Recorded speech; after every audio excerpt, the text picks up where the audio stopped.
So what are the automotive publications saying about the big Ferrari GTO sale, and what did they get wrong? Now I'm going to answer all these questions and more on this episode of the Collector Car Podcast.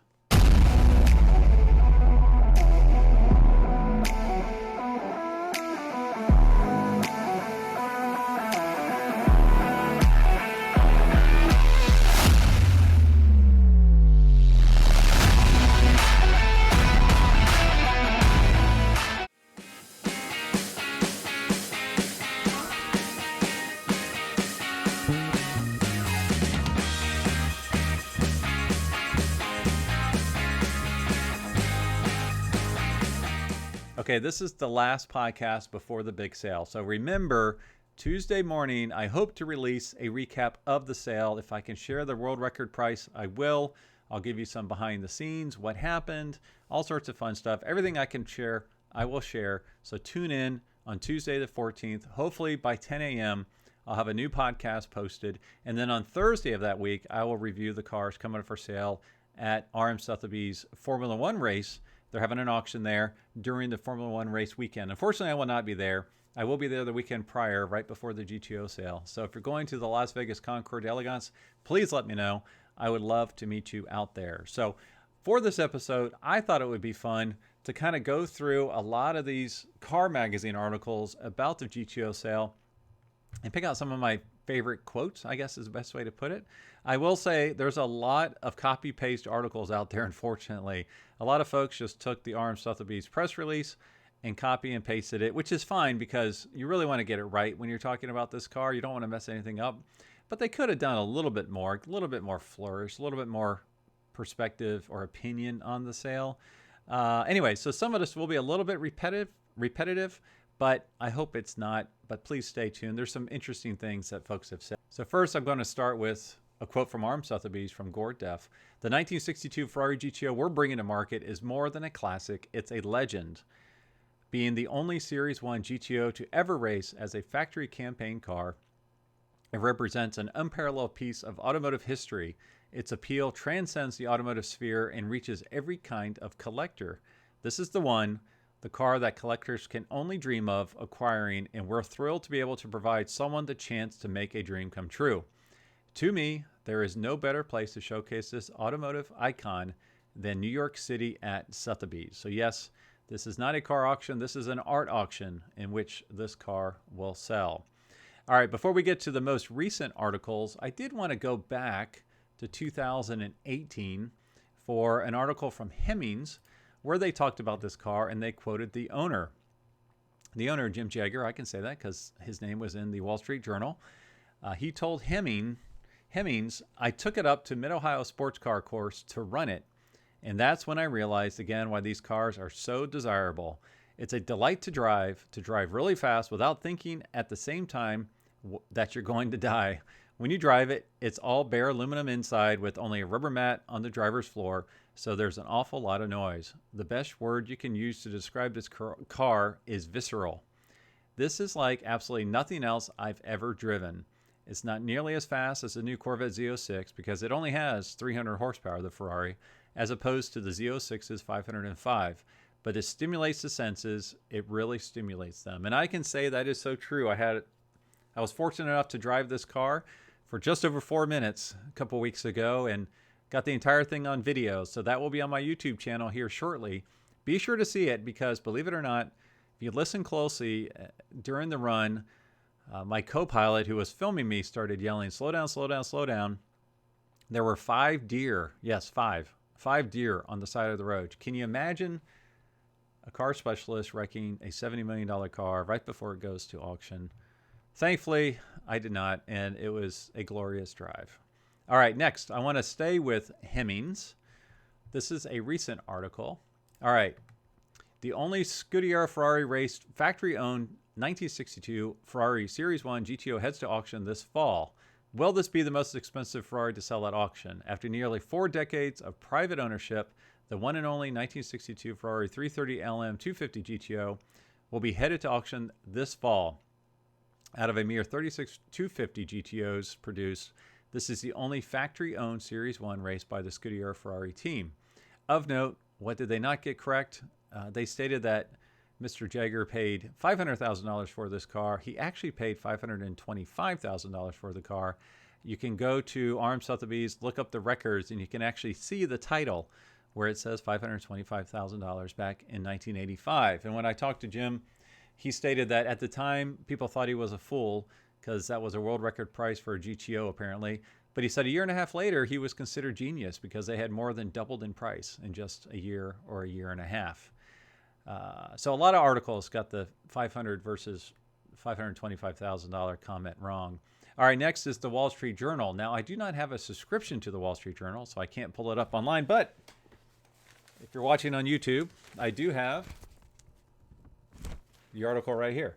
All right, this one was much more fleshed out. This was actually the breaking news article. This was they had the scoop, basically. Let's see. The Ferrari belongs to Jim Jaeger, an Ohio resident who bought his first sports car when he was a teenager. He said he began hunting for the ultimate Ferrari in the 1980s and quickly realized what he wanted was a 250 GTO. In 1985, after a lengthy search that took him across Europe, he bumped into someone at a race who knew an owner looking to sell the exact model he wanted. The car was sitting in Detroit just 4 hours from his Cincinnati home. Now, that was Fred Leidorf, who is still with us and shared his 375 MM at the Cincinnati Concord Elegance about 3 years ago. All right, let's see. After looking over the car and driving it, I knew that this was the one. It was a car that could also be enjoyed around town. To me, that is also key as far as why these have gone up in price so much, because you can find other cars with similar history, most notably the ProDrive Ferrari 550 that we recently had at Monterey as well, but you can't take that car on the street. The usability factor is much lower, while the GTO is one of the last in which you could actually take it on the street, enjoy it, and drive it, and it's not a total handful. The other thing I wanted to mention about the launch is I was on a local news station, and when they broadcasted it, they misspelled Sotheby's. Instead of RM Sotheby's, it was RM Sotheby's.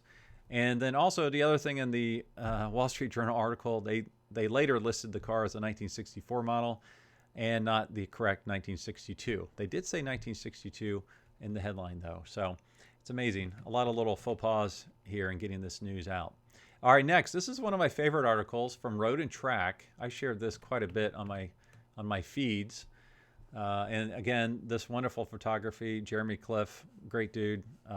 He does some incredible light painting for his work. All right, Road and Track. A rare 4-liter Ferrari 250 GTO is being sold next month. Any 250 GTO sale is news. A 4-liter factory car up for public auction is big news. All right, from their article, until a single iconic Mercedes suddenly sold for $142 million, becoming the most expensive car ever, the Ferrari 250 GTO was the undisputed king of the collector car world. Each of the 39 or 36, if you only count the 3-liter cars that should technically be called 250 GTOs by Ferrari's naming conventions, cars is worth a princely sum, as no GTO has been sold for under $30 million since 2010. This one, a 4-liter car raced by the factory, could be worth significantly more. And now, here's my favorite line from the article. In short, this is arguably the most desired single example of what is definitely the most desirable Ferrari ever built. I love that quote. All right, next, we're going to go to Financial Review. Now, this is one that I covered last week, talking about art and cars. So I'm going to review it again this week because it's pretty interesting. All right, from Financial Review, why this rare Ferrari is considered a true work of art. It could fetch $100 million or more at auction in New York next month. And no, we're not talking about car auctions here, as this is an art auction. When one of the world's most valuable sports coupes goes under the hammer on November the 13th, it won't be at a car auction. It will be during Sotheby's marquee sales of modern and contemporary art in New York. The 1962 blah, blah, blah. We all know about that. Let's see.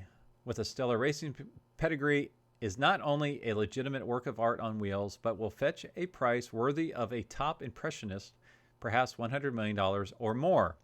A thing of rare beauty, as worthy of its likely price tag as any impressionist painting.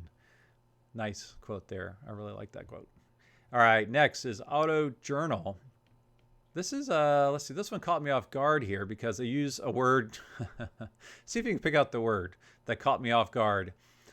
In an extremely anticipated public sale scheduled for November 2023, RM Sotheby's is ready to unveil an uncommon gem, a 1962 Ferrari 250 GTO. This beautiful piece of automotive historical past, meticulously documented with an enthralling previous, is posed to make waves as it anticipated to say the title of the most costly Ferrari mannequin ever auctioned. What is up with that? Ferrari mannequin ever auctioned.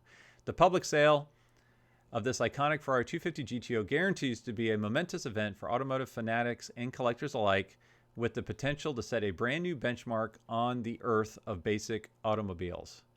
Just some weird language going on there.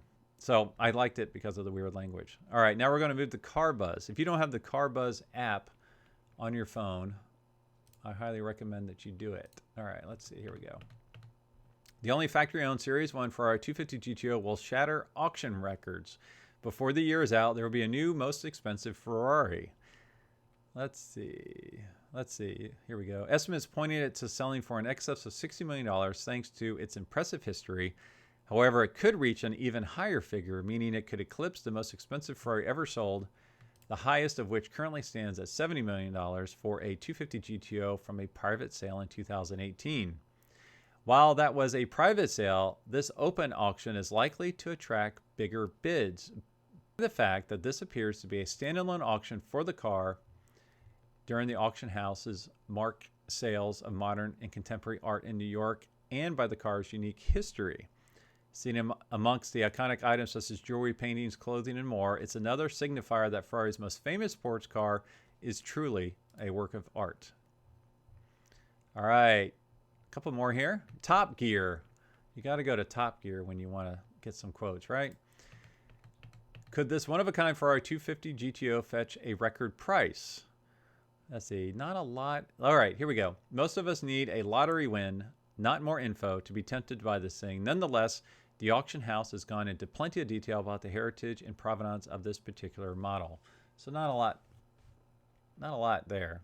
All right, one that was surprisingly complete was monochromewatches.com. This one really surprised me. All right, so a unique chance to buy a Works Ferrari 250 GTO. Records will be broken as perhaps the ultimate 250 GTO comes up for auction. When it comes to extremely rare and valuable cars, several names come to mind immediately. Of course, is the world's most expensive car, the Mercedes-Benz 300 SLR Uhlenhaut Coupe, or the illustrious Bugatti Type 57C Atlantic. But perhaps the brand with the biggest gravitational pull of them all is Ferrari. Looking back at everything they've produced since the 125S from 1947, it's easy to understand why the brand has such a strong following and usually sets records at auctions. The list of exotic and highly desirable cars is seemingly endless, as the company always strived and often succeeded to build the best performance in racing cars they could. Sure, there's an odd miss here and there, but the vast majority is just pure magic on wheels. But what is to be considered Ferrari's masterpiece, the crowning achievement, the Holy Grail? Depending on who you ask, opinions may vary, but I bet most people give you a 3-digit, 3-letter answer, 250 GTO. And as luck would have it, there's a chance to own one coming up real soon. The 250 GTO was built at a time when Ferrari was at its peak in the world of racing. The Scarlet cars dominated the tracks in the 1950s and 60s, taking home no less than 6 consecutive overall wins at the 24 Hours of Le Mans race between 1960 and 1965, for instance. So I thought that was a very good article, and it's from a watch website. How about that? All right, Maxim. I didn't know Maxim was still a magazine, honestly. So let's see what Maxim had to say. Let's see. Meet the classic Ferrari 250 GTO that could sell for $60 million. Now, I'm just taking one paragraph out of their entire article. An ultra-rare example of the world's most valuable production car is headed to auction. Classic car collectors are liable to encounter what's billed as a sale of a lifetime more than once in their lifetime. But in the case of this Ferrari 250 GTO on offer from RM Sotheby's, that rarefied billing just might be accurate. All right, that is it for this week. As always, thank you for listening. Thank you for watching. Be sure to check out Tuesday, November the 14th, for a special podcast episode recapping the auction. and I will talk to all of you then.